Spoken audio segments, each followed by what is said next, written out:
Chapter 10. Malicious Mischief. Malicious mischief, the act of purposely destroying the property of someone else's business. Jessie was all in knots. Evan was madder than ever at her, and she couldn't figure out why. He had said, "Do you want to call off the war?" And she had said, "Sure, let's call off the war." Or something like that. That's what she'd meant to say. That's what she'd wanted to say. But what had she really said? She had mentioned Megan. Oh! She'd almost spilled the beans about Megan giving her the $104. But she hadn't. She'd kept her mouth shut just in time. Jessie smiled, remembering that. So why had Evan acted like that? What was the matter with him? Jessie lay down on her bed. The world was a confusing place, and she needed Evan to help her figure it out. If this is what 4th grade was going to be like, she might as well just give up now. And there was something else that was tying her up in knots. That $208, it wasn't really hers. Megan had given it to her to make a donation. She hadn't given it to Jessie the way Evan's friends had given their money to him. That still made her so mad when she thought about it. Oh, she wanted to get even with him for saying she didn't have friends. So even though it looked like she had $208 in her lockbox, only half of that was money she could honestly call her own. Still, if push came to shove and she needed it all to win, sure, she'd use it all. This was a war. But if she pretended that all the money was hers, hey, what if Evan has even more than that? So if she lost even with Megan's money? Gulp. Jessie hadn't thought of that. If she lost even with $208? If she lost? Oh my gosh, winner takes all. She would lose all of Megan's money to Evan. How could Jessie explain that to her friend? You see, I took all the money you earned to help rescue animals, and I lost it to my brother, who's going to buy an iPod. Megan would hate her. All the girls who were friends with Megan would hate her, and Evan already hated her. So that was that. Goodbye, 4th grade. She couldn't use Megan's money to try to win the bet. It was too risky. But did she have enough to win on her own?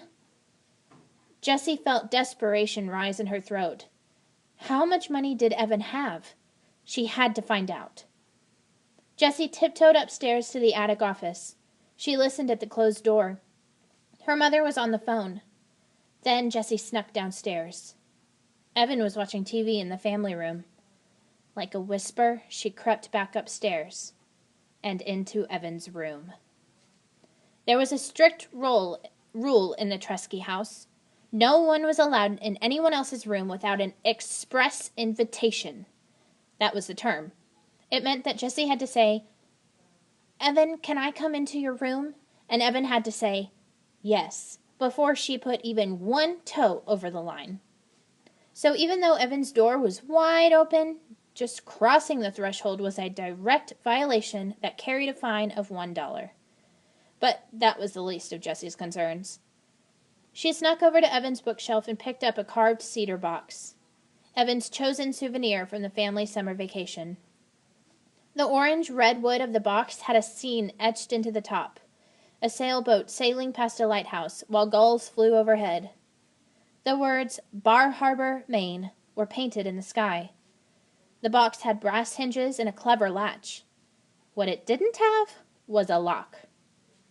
Jessie flipped open the lid, immediately smelling the spicy, sharp scent of the wood. She couldn't believe her eyes.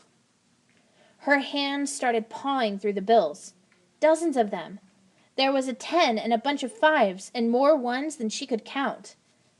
She sat on Evan's bed and quickly sorted out the money. Evan had $103.11. 89 cents less than she had. 89 cents.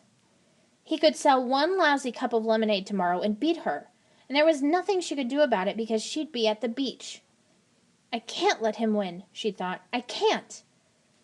She had gotten to the point where she couldn't even remember what had started the whole war. She couldn't remember why it had been so important to win in the first place.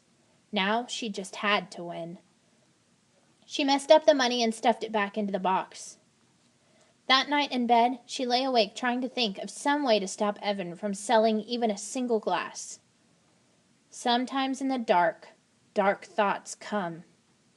Jessie had a very dark thought.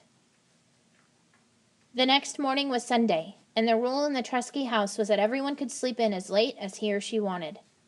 But Jessie awoke to the sound of the electric garage door opening. She sat up in bed and checked the clock. 8:00 a.m. Then she looked out her window just in time to see Evan pedaling away on his bike, his backpack on his back.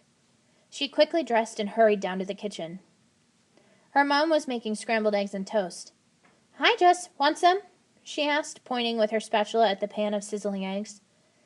"No, thanks," said Jessie. "I washed your blue bathing suit last night. It's hanging in the basement.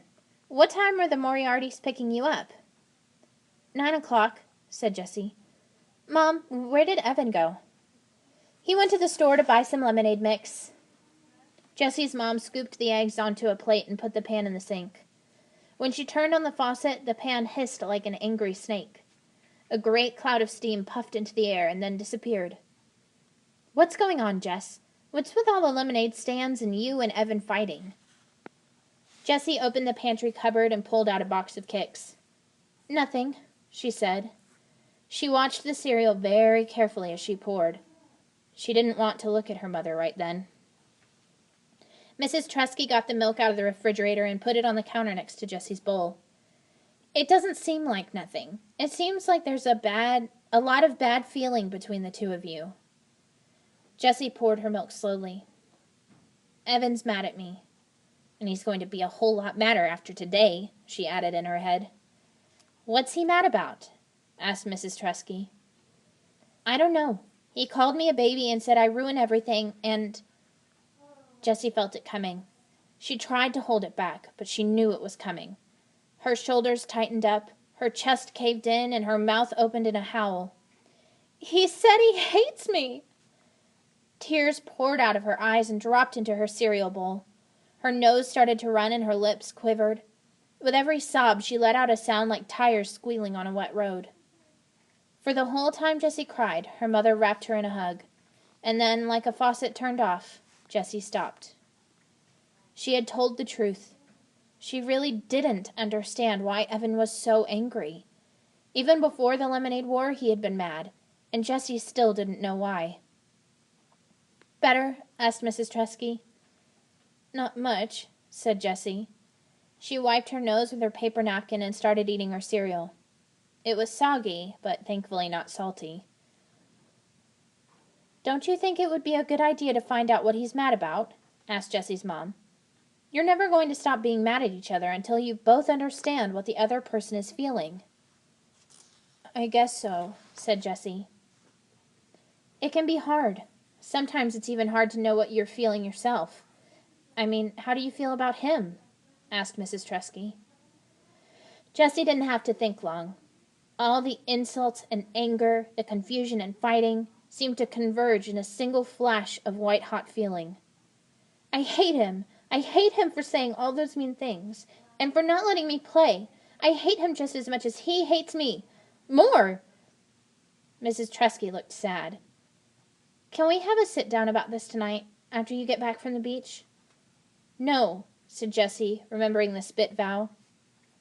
Evan would be mad if he knew that she had worried Mom with their fighting, and then he'd spill the beans about the terrible things she was about to do. Jessie didn't want her mom knowing anything about that. "We'll work it out ourselves, Mom. I promise.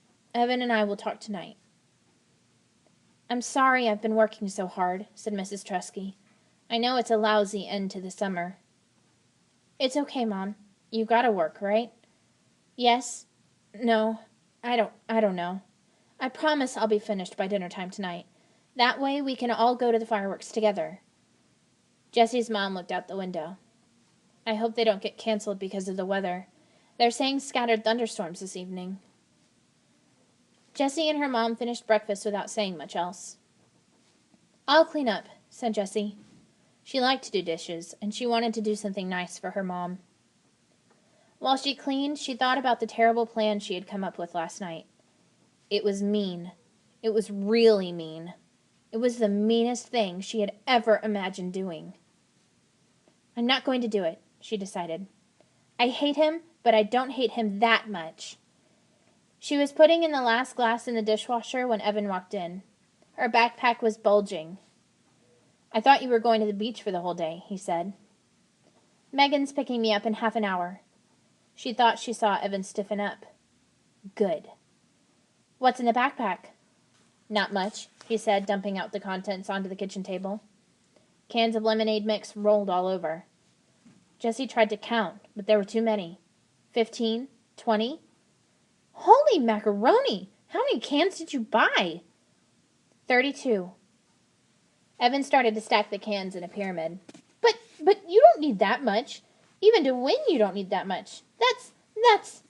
She did the calculations in her head. That's 256 cups of lemonade. If you sell them at 50 cents a piece, $1. I'm going to charge $1 a piece. Jessie felt like her head was going to explode. You'll never sell it all, she said. There isn't a neighborhood in town that will buy 256 cups in one day. Too much lemonade, not enough thirsty people, she thought. I'm going to roll, like the ice cream truck. I'm going to mix it all up in the big cooler and wagon it from street to street. The high today is going to be 94 degrees. It might take me all day, but I'll sell every last drop. 256 smackers. And then tonight, Juicy, we'll count our earnings. Don't forget, winner takes all. But you don't need $256 to win, she shouted. Evan stood tall and said in that gravelly voice that all the boys imitated, I don't play to win. I play to pulverize. Oh, what an idiot! Jessie couldn't believe her brother could be such a jerk.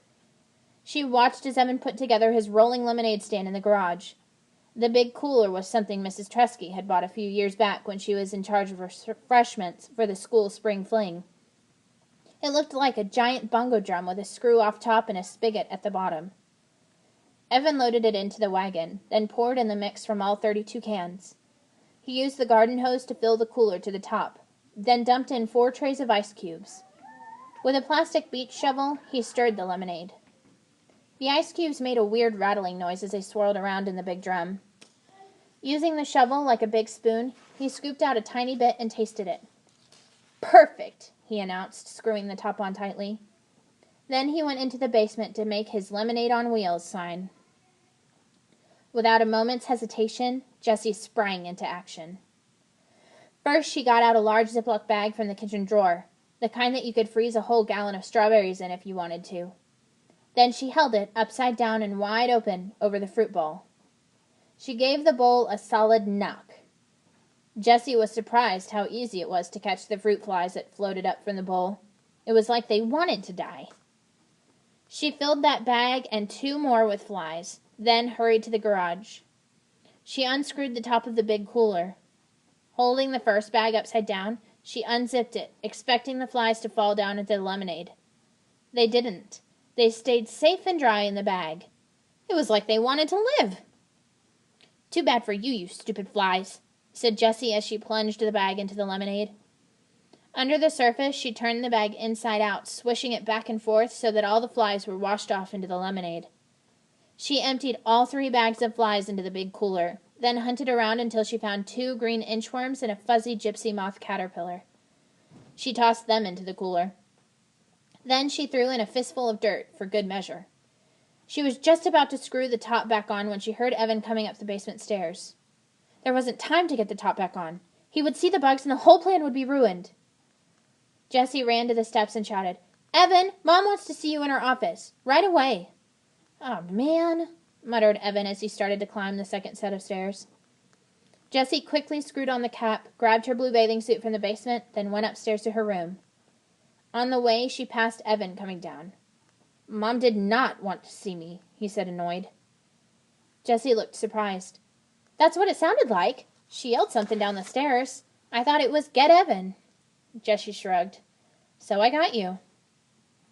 From her bedroom window, she watched Evan rolling down the street with his lemonade on wheels stand. He was like one of those old-time peddlers calling out, Lemonade! Get your ice-cold lemonade here! As he walked. For one lightning brief second, Jessie felt a stab of regret. She could see how hard he was straining to pull the heavy cooler. She knew what it was like to stand in the hot sun selling lemonade. But the feeling was snuffed out by the hurricane of anger she felt when she remembered Evan's gravelly voice. Pulverize. Jessie switched into her bathing suit, packed up her beach bag, and said a quick goodbye to her mother as the Moriartys pulled into the driveway. What a great day for the beach, said her mother. Have fun, and be home in time for the fireworks, okay? The fireworks. Yep. Jessie imagined there would be some fireworks tonight.